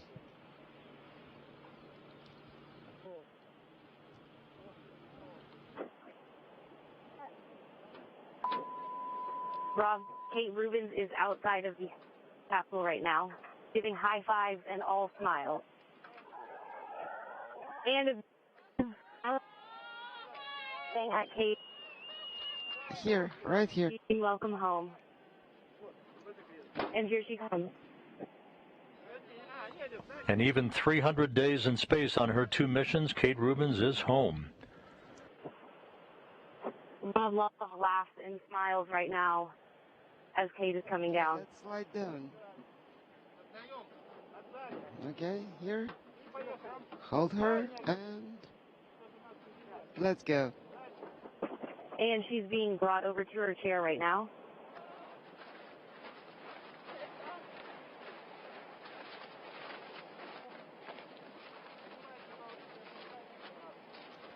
Okay. Okay, Rob. Press hard. Kate Rubins has been seated in her chair. Sit down. Again, all smiles Great. from both Rubins and our NASA personnel. And Kate Rubins now receiving flowers, a beautiful bouquet. Yuri, thank you. Thank you. Yuri Malenchenko handing Rubins that bouquet of flowers. On the left of your screen is Rubins' flight surgeon, Dr. Natasha Cho. On the right is a Russian nurse, Roxana Batsmanova, who operates every landing operation as one of the complement of NASA nurses. And Rob, we just asked Kate how her ride down was, and she said, quote, "It was awesome."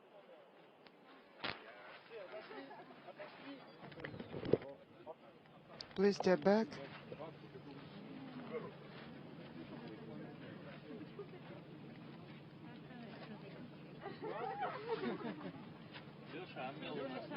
So Rubins and Ryzhikov now out of the Soyuz, just waiting for Kud-Sverchkov. Sergey, please move over there.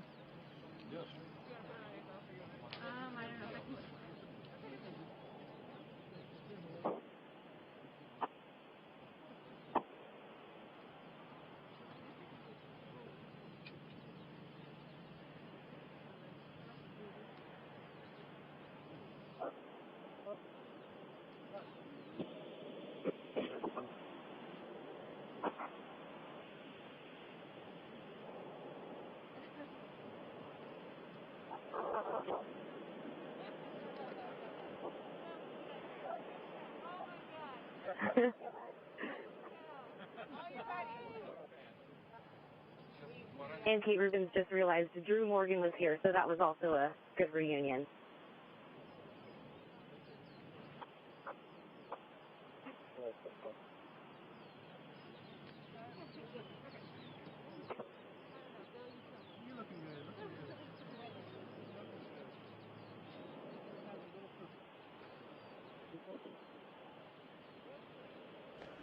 On a placid Saturday morning on the steppe of Kazakhstan, Sergey Kud-Sverchkov about to be extracted.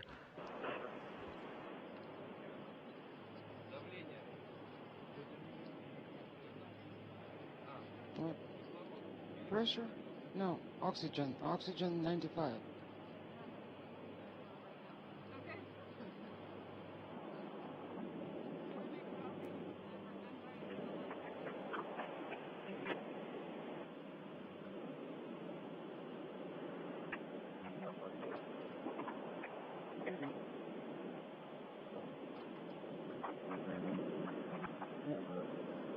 And Kud-Sverchkov is now out.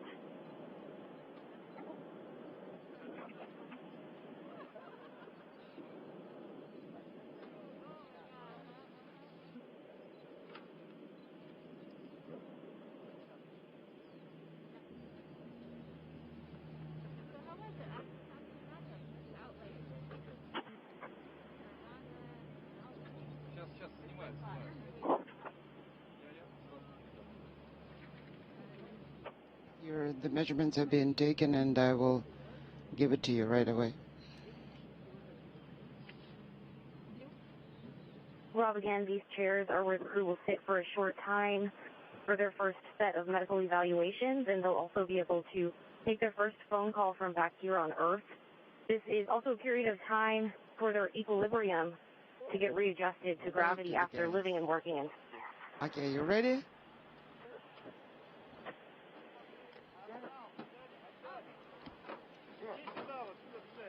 And Kud-Sverchkov is now being carried over to his chair. So all 3 crew members now extracted and seated.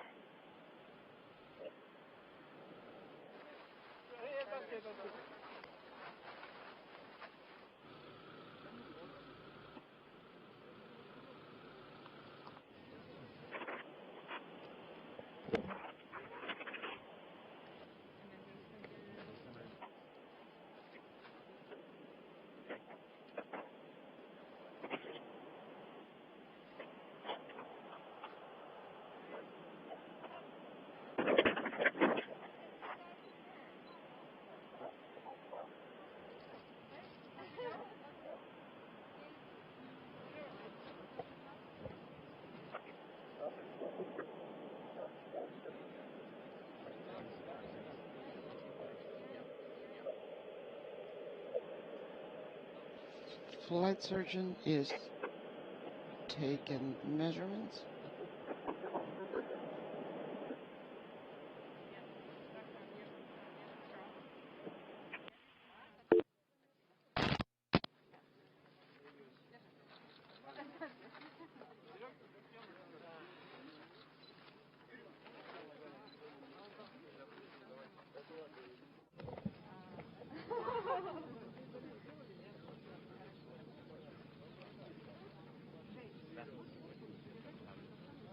Man, it's fun to be on this side of things.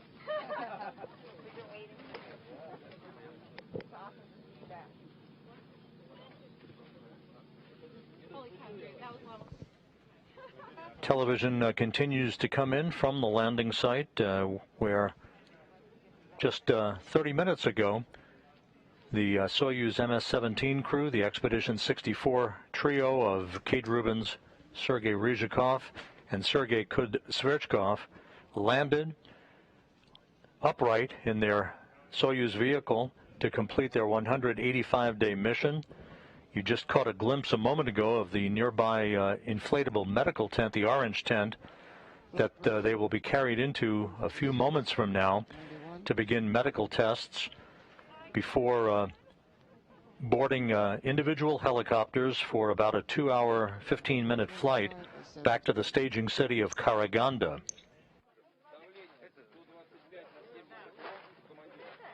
Okay. Courtney, I think we have you reestablished now. Tell us what the scene is looking like at the landing site. Dr. Rob, well, as you know, all three crew members now in their seats. Kate Rubins having a conversation with the NASA personnel on the side. Again, she said that her ride home was awesome, and she just said that it's really moving on the side of things. So we're excited to do. I know she had a great time living and working aboard the International Space Station. Again, they'll stay in these chairs for their first set of medical evaluations before being carried over to the tent. And Kate Rubins is now on the phone making her first call from back here on Earth. Is Mom there?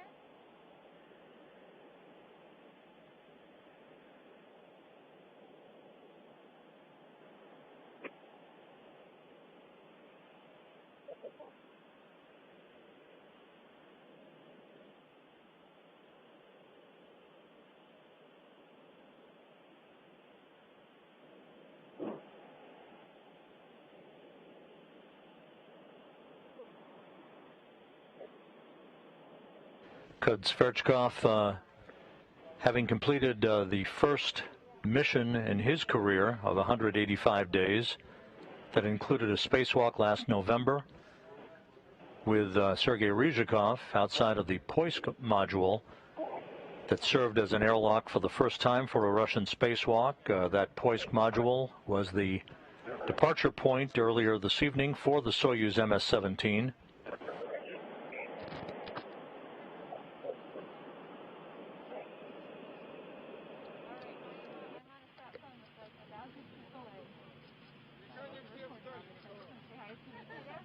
Not everybody's here yet. And Courtney, even in the remote steppe of Kazakhstan, there's always time for a photo opportunity.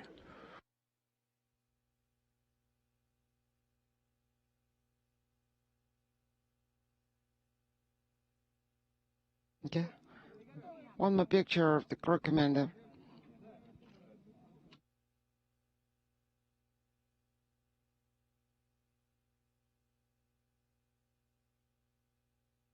We should be seeing the crew hoisted in those chairs to be brought into the medical tent momentarily.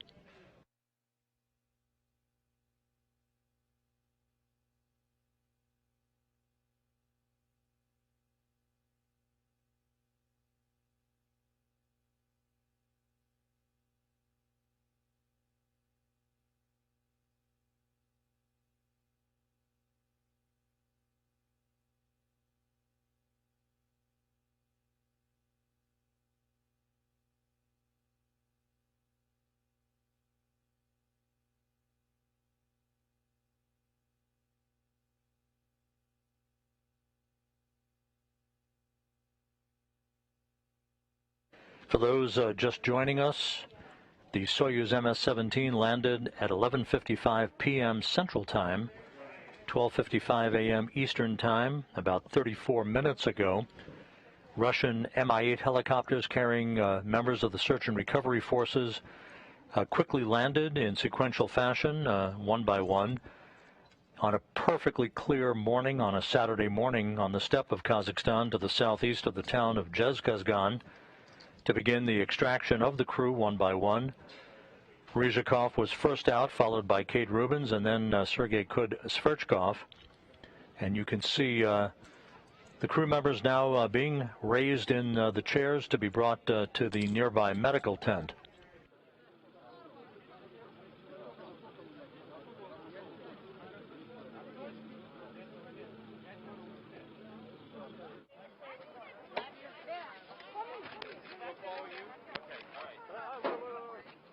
Courtney, we see Ryzhikov signing his spacecraft. Give us a quick glimpse as to what's going on. Yes, okay. Yeah, Rob, the group just took a big group photo with all of the personnel from Roscosmos and from NASA. Again, from here, the crew will be carried into the medical tent for further medical evaluation. After those evaluations are finished, the crew and personnel will head back to their designated helicopters, and they'll head to the airport in Kazakhstan, where Rubins will board the NASA plane back to Houston, and the two cosmonauts will board their aircraft to return to their training base in Star City, Russia. So, Rob, with the crew now headed into the medical tent for further medical evaluation, that will wrap up my report from the field. Rob, it's been an absolute honor to be here at this landing representing NASA Public Affairs, and we're all looking forward to seeing you back in Houston. Rob, back to you. Thank you very much, Courtney, and have a safe trip back to Houston. We'll look forward to seeing you and hearing more about your trip. As we lost our television feed just a moment ago, you saw Kate Rubins being carried toward the inflatable medical tent, following Sergey Ryzhikov, the Soyuz commander, signing the outside of the descent module with the date of landing. That has now become a tradition for returning Soyuz crews.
The three Soyuz crew members are now inside the inflatable medical tent at the landing site, just a few feet away from the descent module that touched down in perfect fashion at 11:55 p.m. Central Time, 12:55 a.m. Eastern Time, to wrap up the 185-day mission of Kate Rubins, Sergey Ryzhikov, and Sergey Kud-Sverchkov. There will be a period, as you heard from Public Affairs Officer Courtney Beasley, a period of medical testing inside the medical tent, after which the crew members will board individual helicopters for a flight back to the staging city of Kazakhstan, where they will split up, Rubins boarding a NASA plane for a flight back to Houston, and Ryzhikov and Kud-Sverchkov boarding a Gagarin Cosmonaut Training Center aircraft for a flight back to Star City, Russia, and their training base just outside of Moscow.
This is Mission Control Houston.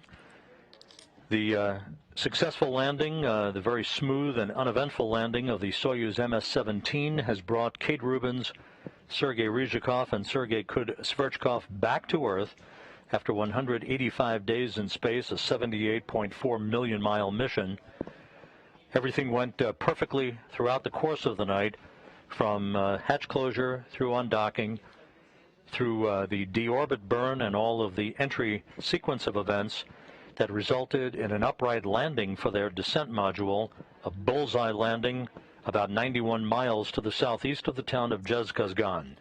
The crew is out of the Soyuz. They're in the nearby medical tent, getting out of their Sokol launch and entry suits, having an opportunity to receive initial medical testing before they board respective helicopters to fly back to the staging city of Karaganda, Kazakhstan, where they will split up, with Rubins returning to Houston on a NASA plane and Ryzhikov and Kud-Sverchkov returning to their training base in Star City, Russia, outside of Moscow.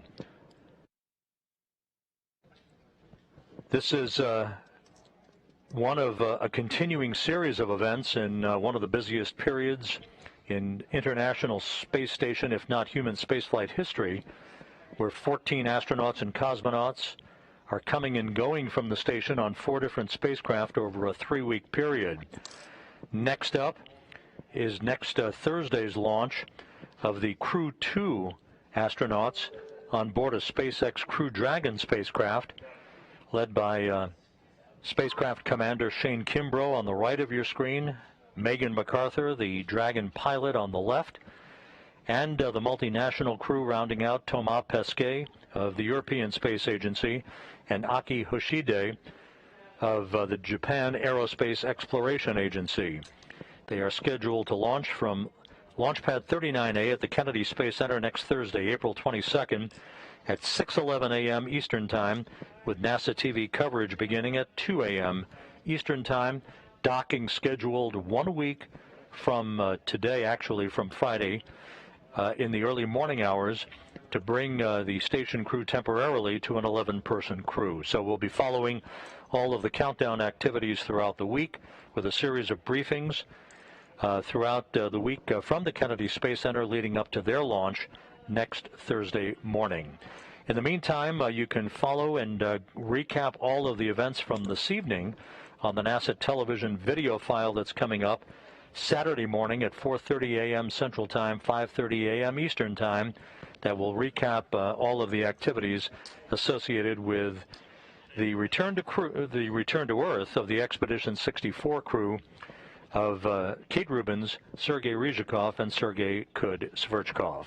The crew is safely back on Earth, soon to be back home in Houston and in Star City, Russia. So we'd like to thank you for joining us throughout the course of the night tonight, and to follow all of the exploits of the expedition crews on board the International Space Station on www.nasa.gov. For now, have a great weekend. This is Mission Control Houston.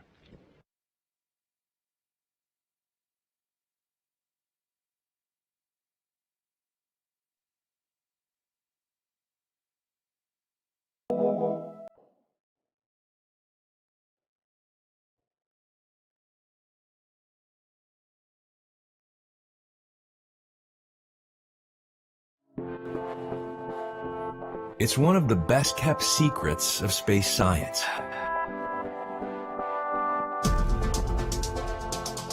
For transporting ambitious and hefty scientific experiments to near space.